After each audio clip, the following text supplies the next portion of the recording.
I'm Philip Jenkins, and I will be talking about fertility, faith, and the limits of evangelical growth. That evangelical growth is, of course, a very famous story around the world, or we would not be having this conference. We know about the explosive growth of Protestantism, especially in Latin America. However, what I want to suggest is that story of growth is conditioned by social and especially demographic factors, which are changing very rapidly and which promise to put serious limits on that growth in the near future. In very simple terms, there is a close correlation in any society between its fertility rates and its levels of religious practice and belief, and the impact of religious institutions in that society. You can have a high fertility society, such as Africa, virtually every country in Africa where religiosity is extremely high, or a very low fertility, low faith situation, like in Europe and most notoriously in Scandinavia. To put the story very simply, Latin America, just in the last 40 years or so, is moving very sharply from a high fertility scenario to a low fertility scenario, and that is virtually likely to have far-reaching consequences for its levels of religious practice. Latin America, in brief, is becoming much more European. This does not mean a death knell for Protestant growth or for the strength of the Catholic Church. What it does mean is that the size of the religious marketplace in Latin America is contracting, and rather dramatically. And that also has a lot of implications for the impact of those religious organizations on secular society. So first of all, to talk about fertility and faith. We measure demographic change by a number of elements. There are death rates, there are birth rates. One of the most important is what we call fertility rates, that is usually the total fertility rate, TFR, the average number of children that a woman will bear during her lifetime. If that is, and the magic figure, so to speak, is 2.1. If the total fertility rate is 2.1, you'll have a stable population, a stable size. If it is much over that, suppose it's 5 or 6 children per woman, you have a classic, quote, third world, unquote, population profile. And that tends to be a very high fertility, high faith scenario. If you go below the replacement rate, then that is an aging society. You have fewer young people, and it also correlates with quite rapid secularization. Now, why this is, we can argue. I've discussed this at length in my recent book, Fertility and Faith.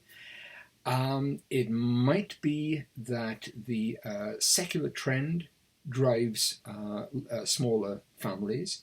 It might be that reducing the number of children in a society reduces people's ties to the larger community and to organized religion. But frankly, the process of the sequence of change does not matter. What I'm talking about is the fact of that correlation. Now, very low fertility historically began to be observed in Europe in the 1960s and 1970s. Many countries moved below replacement fertility, and at the time that was seen as being a very distinctly European phenomenon, and more to the point, a Protestant European phenomenon. Over the next few years, it soon became apparent that was not correct. That was as much a factor for Catholic Europe as for Protestant Europe. And that shift to low fertility became most evident in Scandinavia, where you started getting fertility rates of 1.7. Countries like Spain and Italy soon moved to 1.2, 1.1. Very dramatic social revolution. And let me add, that corresponded precisely to a major shift towards secularization.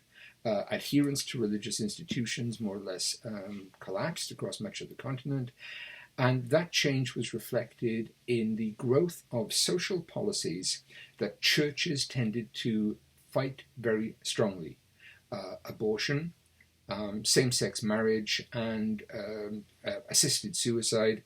The laws became much more secular in that same era.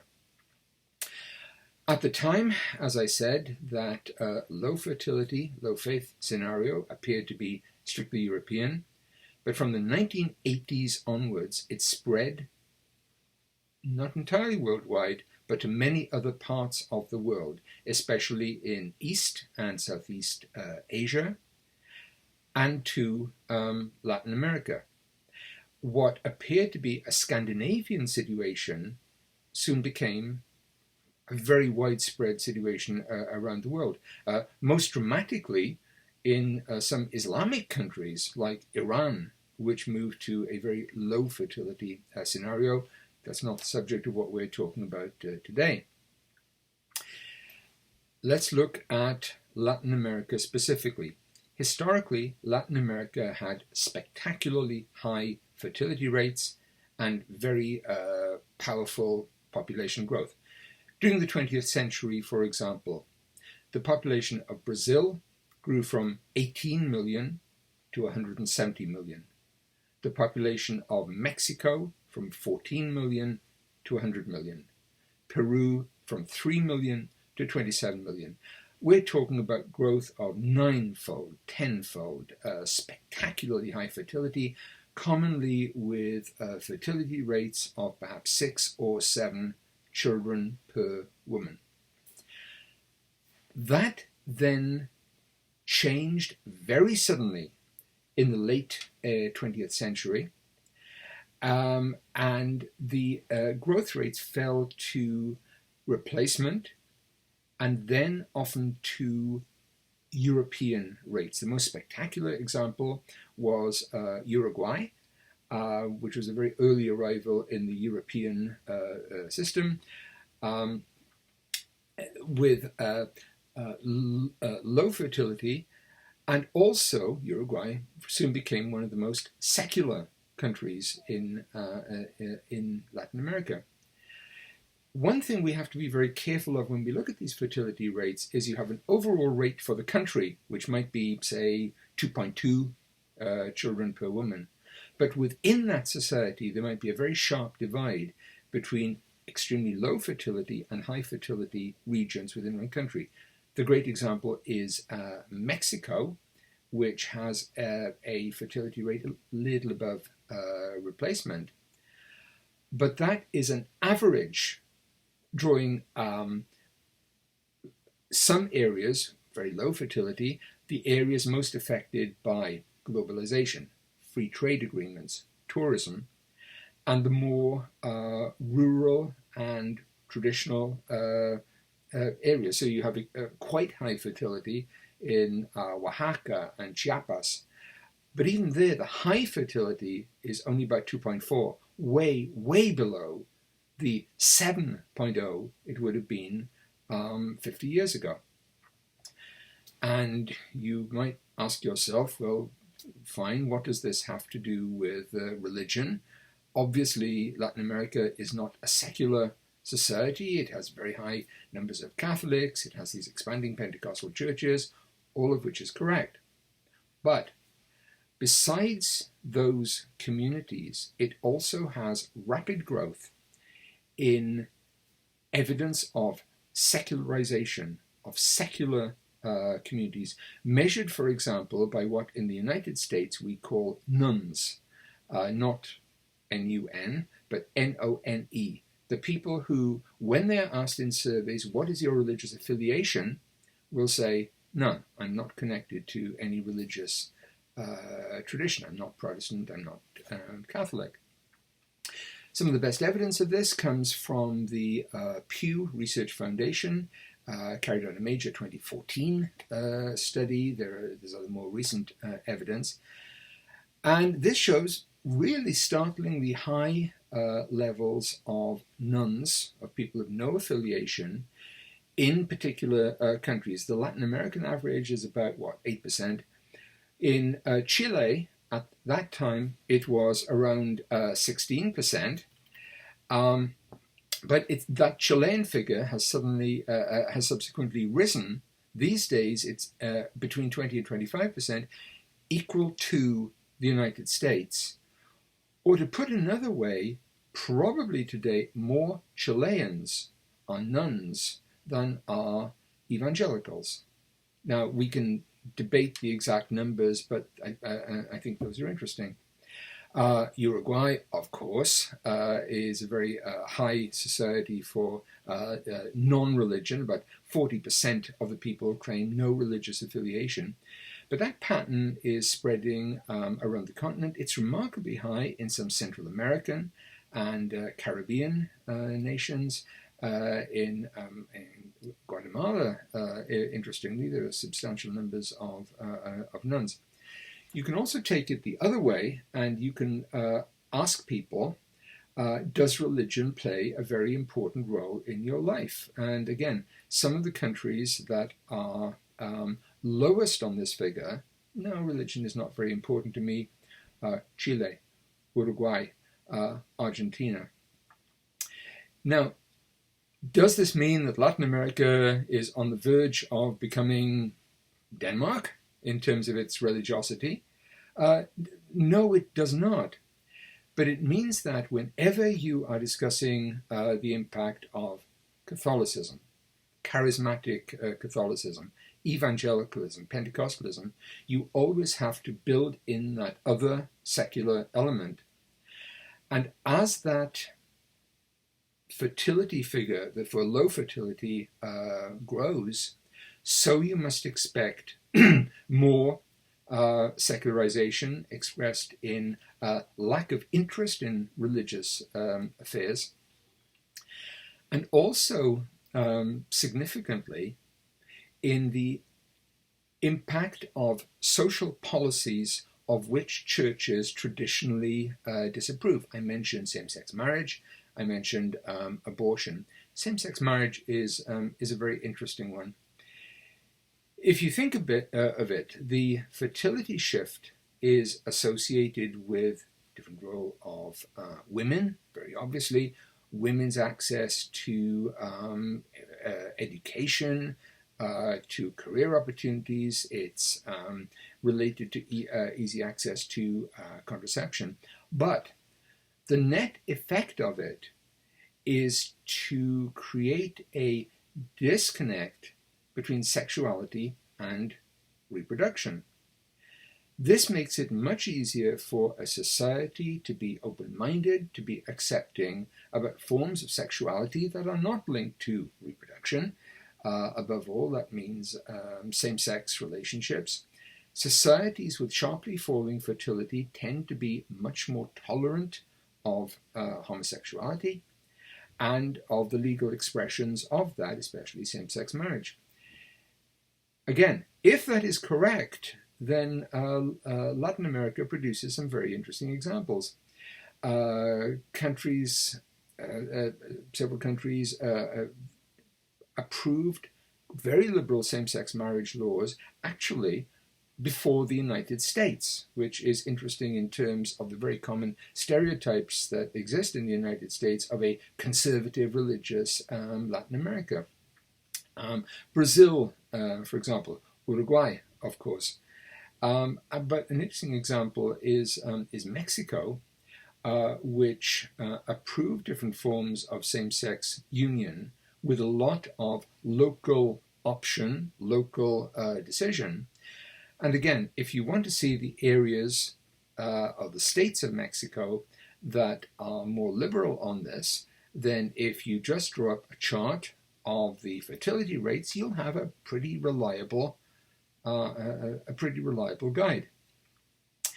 Now, abortion is a more sensitive issue, but we have a serious a drift towards more liberal attitudes. One of the examples I find very interesting of a liberal drift is the nation of Colombia. Colombia is the setting of some great case studies of evangelical growth. it also has a very interesting demographic profile. Traditionally, it had an extremely high fertility rate, round about 7 children per woman. During the 20th century, the population of Colombia grew from 4 million to 40 million, that is tenfold. But then its fertility rate collapsed, fell well below replacement. Now, what that did not mean was that everyone ceased being religious, but it created, it brought the idea of culture wars and debates over morality very firmly into the public arena in a way that's very familiar to people of the United States. One of the most interesting examples of this came in 2016, when there was a referendum in the country over an agreement to end the nation's long-running civil war. Well, what does this have to do with religion? That agreement was defeated by a paper-thin majority. I think it was about 50.2% voted against. But the reason for the defeat was that so many of the evangelical churches and conservative Catholic believers hated the government's liberal and feminist approaches, and particularly on matters like gay rights. So it shows how central those moral issues had become to public debate. I would also suggest one other area in which you can see, pardon me, the consequences of a demographic shift, and that is a shift in the approval of religion and religious institutions, and that is reflected in scandals involving churches, whether Catholic or Protestant. Now, let me point to the sequence here. We often think there are many scandals in a particular church, therefore people move away from the church. In fact, I would argue it's often the opposite. There is an undermining of support in religion or in churches. This makes the media more prepared to expose abuses that they know about. Then people are more prepared to accept them, and scandals result. And I would argue that that is the sequence that has occurred in several countries in Latin America in recent years, most spectacularly with the child abuse cases in Chile, the notorious Caradima scandals. We have seen this reflected in the many great Latin American films of recent years about such scandals. There's a wonderful Chilean one called The Club. There's the Mexican film Perfect Obedience, about clerical scandals. And of course, Protestant churches have often been, in recent years, been subject to these cases. I suggest that that represents a shift in attitudes to religion, and it is the countries with the sharpest fertility drops that are the most likely scenes of that kind of change. Now, let me draw a distinction here. When I talk about a decline in religious behavior, I don't necessarily mean a loss of religion. I'm not talking about atheism, but I'm talking about a detachment from religious institutions. If you look at Latin America, you well know that people may be attending Catholic churches, for example, in much smaller numbers, but they're still going on pilgrimages in enormous numbers. There's a shift to what in the United States might be called spiritual, but not religious. What is undermined is the institution rather than the general attitude to God. God is still there.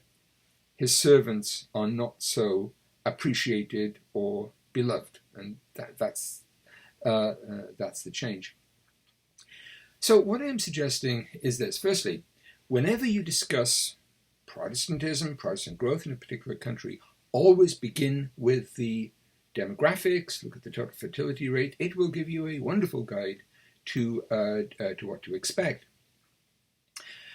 But more generally, you can expect that Protestant growth is going to occur in a very different atmosphere than hitherto. We have tended to think, I would argue, of a zero-sum game between Protestants and Catholics. Protestants grow, Catholics shrink. No.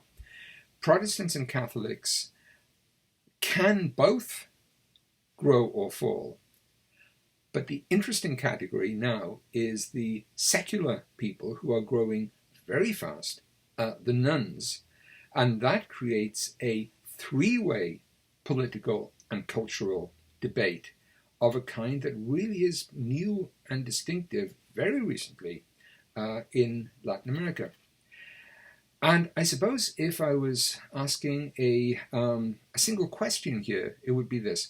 We hear a lot about Protestant growth in terms of a Latin American Reformation, a new Reformation. Is it possible to have a Reformation on the basis of the kind of fertility rates, Scandinavian fertility rates, that are now developing? Can you have a Latin American Reformation against a background of demographic and social conditions that is basically Scandinavian? And I leave that as an open-ended question. But if there's a core takeaway, if you look at the demographics, if you look at the fertility rate, you will learn some very important things about that religious context. Thank you very much.